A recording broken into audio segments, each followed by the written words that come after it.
Hello student, कैसे हैं आप सभी। आई होप आप लोग अच्छे होंगे। मेरा नाम सचिन वर्मा है। जैसा कि मैंने लास्ट वीडियो में जे के कुछ 2026 के पीवाईक्यू कराए हुए थे, उसी सीरीज को कंटिन्यू करते हुए आज मैं जे के 2025 के कुछ क्वेश्चन को कराऊंगा। और डेली भी यहाँ पे मेरा मेन मोटो ये नहीं है कि आपको क्वेश्चन का आंसर दे देना, बल्कि ये है कि आप उस क्वेश्चन के थ्रू जो भी कॉन्सेप्ट यूज़ हो रहे हैं, जो भी आपके मेथड हैं, उन मेथड को आप रिकॉल रख पाएँ, जिससे आने वाले न्यू क्वेश्चन के ऊपर उस कॉन्सेप्ट को आप अप्लाई कर पाएँ। तो डेली बेस पे अगर आपको कुछ नया सीखना है तो प्लीज़ मेरे वीडियो को लाइक, सब्सक्राइब, कमेंट कीजिए और अपने फ्रेंडों के साथ शेयर कीजिए, जिससे मेरी आने वाली वीडियो का सारा नोटिफिकेशन आप तक पहुंच पाए। और कुछ नया सीखना है डेली बेस पे तो भी आप चैनल को सब्सक्राइब कीजिए।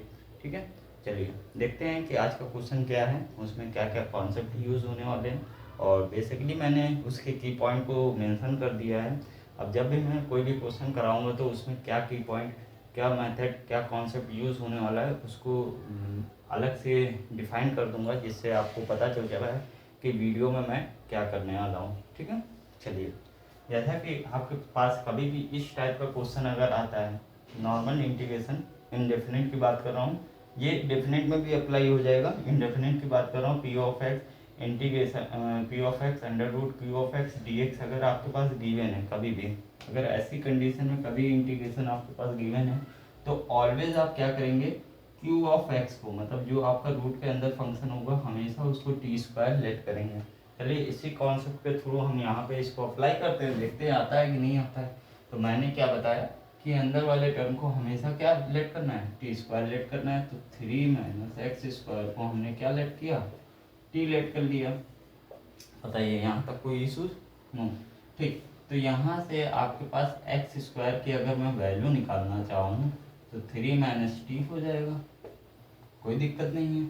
अब इसका डेरिवेटिव कर दीजिए तो 2x dx इक्वल टू, यहाँ टी स्क्वायर था ना, टी स्क्वायर ही तो लिखा हुआ है। ठीक है, तो डेरिवेटिव के लिए 2x dx equal to minus का 2t dt हो जाएगा। 2 से 2 cancel, x dx equal to minus का t dt। बताइए यहाँ तक कोई दिक्कत नहीं। अब आते हैं अपने क्वेश्चन पे। अच्छा, एक्स क्यूब को हम लोग x square into x under root 3 - x² dx लिख सकते हैं। एक्स डी एक्स क्या बन जाएगा, माइनस का डी टी, माइनस का टी डी टी है ना। तो यहाँ पे डी टी लिख देता हूँ। एक्स स्क्वायर को क्या लिख सकते हैं, 3 - टी स्क्वायर, और इसको क्या लिख सकते हैं, टी। बताइए यहाँ तक क्लियर बात है? ओके। अब इसका इंटीग्रेशन देखिए कितना इजी बन गया भाई, ये हो गया, क्या हो जाएगा, 3t² माइनस टी की पावर 4 डी टी। निगेटिव है तो वाई माइनस से मल्टीप्लाई भी कर देते हैं, तो ये क्या हो जाएगा, टी की पावर 4 माइनस 3t² dt। ठीक, यहाँ तक क्लियर बात है? ठीक, तो यहाँ तक मैं रफ कर रहा हूँ। अगर कोई डाउट हो तो आप पूछ सकते हैं, बिल्कुल इजी वे में बताया, जो मैंने की पॉइंट लिखा है उसी के थ्रू अप्लाई करते हुए गया, और नॉर्मल हमने फाइनल आंसर को क्या किया, अप्रोच किया। तो इसका इंटीग्रेशन आप नॉर्मल कर लेंगे, क्या होगा, ये हो जाएगा आपके पास t की power 5/5 minus t cube plus c. ठीक, अब हमने माना किसको था भाई, माना तो हमने ये था ना, 3 - x² is equal to t square. ठीक है, मतलब आपने t, दैट मीन्स t क्या था हमारे पास, ये था। यहाँ तक कोई दिक्कत नहीं है ना। तो अब यहाँ पे t की जगह वैल्यू पुट कर देंगे।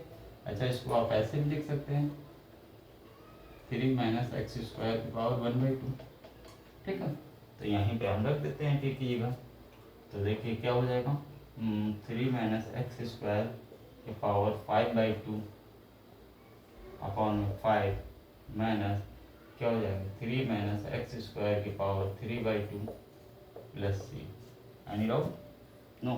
ठीक है, तो ये आपके पास f ऑफ x आ गया। अब जो हमें चाहिए उसके अकॉर्डिंग आप देख लीजिए, क्या चाहिए, f ऑफ रूट 2 चाहिए और इंटू में 5 चाहिए। तो 5 f ऑफ रूट 2 निकाल लीजिए, तो यहाँ 5 और यहाँ रूट 2 रखो, रूट 2 का स्क्वायर, चलो पूरा लिखे दे रहे हैं अच्छे से, फॉर्म में 5 -3, यहाँ भी 5 आएगा ना, रूट 2 का स्क्वायर बाई 2 प्लस सी, और ये किसके बराबर है, ये -4 के बराबर है। ठीक है, ये रख कर दूँ। बिल्कुल सिंपल है, इजी वे में बता रहा हूँ, कोई ज़्यादा मतलब जल्दीबाजी में नहीं बता रहा कि बता करके तुरंत आपको आगे बढ़ जाए, ऐसा कुछ नहीं ये। ठीक है, तो ये -4, देखिए रूट 2 का स्क्वायर 2 हो जाएगा, 3 - 2 कितना 1, तो ये 1 बचेगा। सिमिलरली यहाँ भी -1 ही बचेगा। तो देखिए दोनों साइड सेम है, तो सी इक्वल टू क्या आ गया, 0 आ गया भाई। सी इक्वल टू 0 आ गया, तो आपके पास क्या बचा है, यहाँ पे मैं 0 पुट कर दे रहा हूँ। ठीक है, सी इक्वल टू कितना आया हमारे पास, 0 आ गया, तो यहाँ पे आपका 0 पुट कर देंगे तो कोई मतलब नहीं है। अब हमें क्या चाहिए, f(1) चाहिए। तो देखते हैं भाई f(1) क्या हो जाएगा, तो 3 - 1 अपॉन 5 की पावर 5/2 -3 - 1 3/2, तो यहाँ से क्या हो जाएगा 2 की पावर 5/2 अपॉन 5 - 2 की पावर 3/2। ठीक है, समथिंग ये आया। तो इसको आप कैसे सॉल्व करेंगे थोड़ा देख लेते हैं, थोड़ा सा सिंप्लीफाई कर लेते हैं। अच्छा, 2 की पावर 5/2 तो दोनों में से कॉमन हो ही सकता है ना। आप इसमें से इसको क्या लिख सकते हैं 5/2 को, बताइए। इसको हम लिख सकते हैं 2 प्लस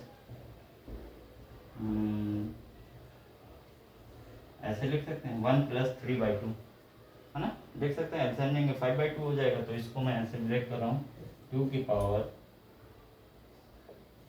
3/2 अपॉन 5 माइनस 2 की पावर 3/2। अब एल्सियम ले लेते हैं, 2 की पावर 3/2 कॉमन, और ब्रैकेट में क्या बचेगा 2 अपॉन 5 - 1, यहाँ से सॉल्व कर लेते हैं। 2 की पावर 3/2 यहाँ से लेंगे, माइनस का 3 बचेगा अपॉन 5। ठीक है, तो ओवरऑल आपके पास ये कुछ कॉन्सेप्ट बचा, तो इसको आप क्या लिख सकते हैं, अच्छा इसको हम लिख सकते हैं 3/2 को क्या 1 अपॉन 1/2 लिख सकते हैं। तो ये -6√2 अपॉन 5, तो -6√2 अपॉन 5 कौन सा आंसर मैच कर रहा है, ये आंसर मैच कर रहा है। तो फाइनल आंसर आपका क्या सही हो गया, ये सही हो गया। ठीक है, तो आपको की पॉइंट मैंने बताया था कि कैसे यूज़ करना। अगर आपको लग रहा है कि ये वीडियो आपकी कुछ हेल्प कर रही है और कुछ नया आप सीख पा रहे हैं, या अप्रोच आपके पास बन रही है नए क्वेश्चन के लिए, तो प्लीज़ चैनल को लाइक सब्सक्राइब कीजिए, जिससे आने वाली सारी वीडियो का नोटिफिकेशन आप तक पहुंच पाए। और इसी तरह मेरे साथ बने रहिए। धन्यवाद।